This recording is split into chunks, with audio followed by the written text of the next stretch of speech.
Welcome back once again, wonderful pupils. How are you?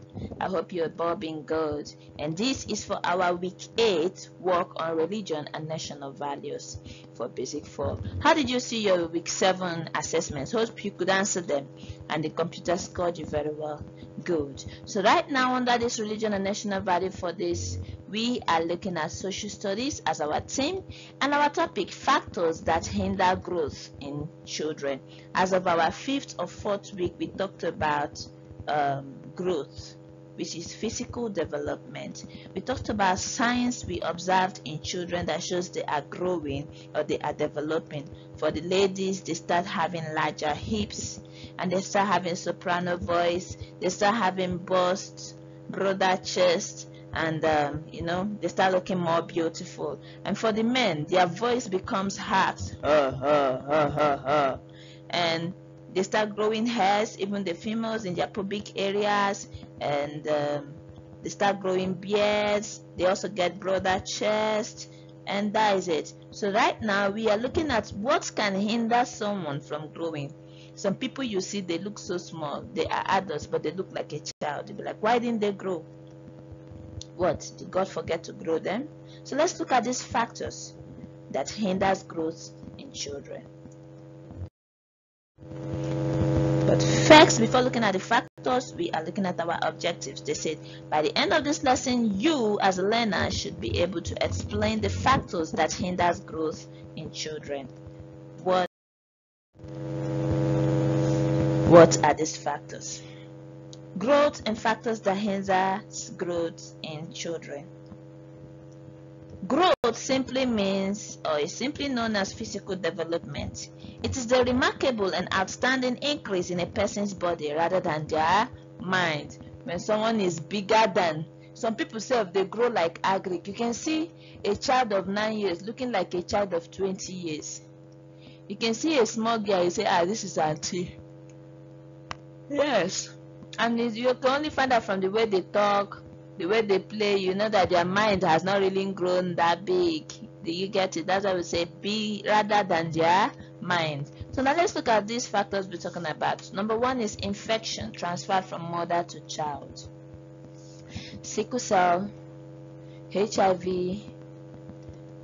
and a whole lot of diseases that could be transferred from mother to child prevents them. They start, that early stage of falling sick makes you feel weak, you grow weak and you grow small.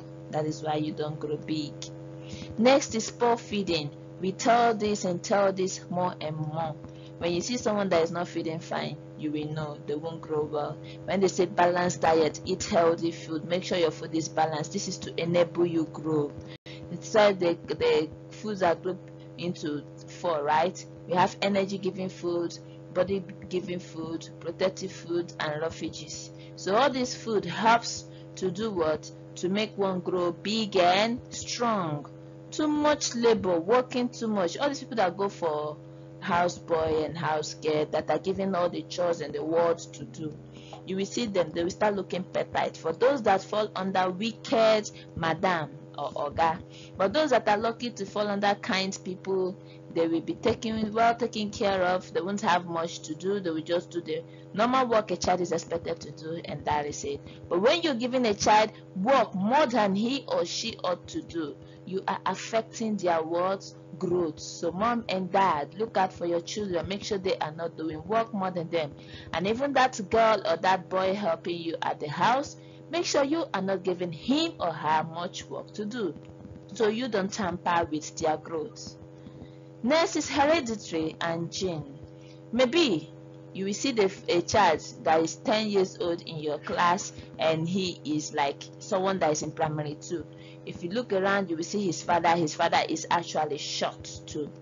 You see, maybe he got it from his father, their gene, heredity. They are what? Short in their gene. So sometimes we inherit it.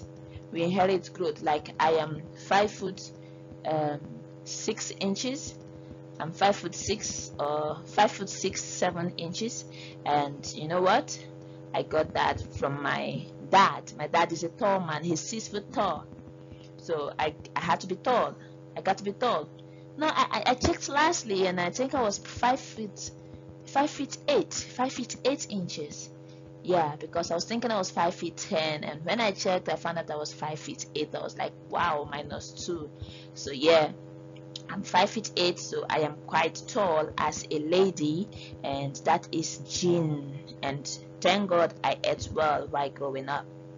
And early childbearing is not advisable to give birth at an early age, like 14, 16 years. Your body is not matured enough to give birth. So you going through puberty, mind how you play with boys, so that you don't get pregnant and start giving birth, because it will tamper with your growth and sometimes it can kill you. Puberty comes with different challenges and different feelings. All you have to do is to tell them, to your mom or your aunt, how you're feeling. You don't know, is it sweeting you, is it making you think this way or that? You just tell your parents and they will do what? They will guide you on what to do. Make sure you tell a trustworthy elderly person around you that won't lead you astray, because you might do something you will regret in future. So play this video on and on again. I hope you have a nice day and an educational one. Stay safe, and most importantly, stay educated. Bye for now. See you in another tutorial video. Have a nice day once again.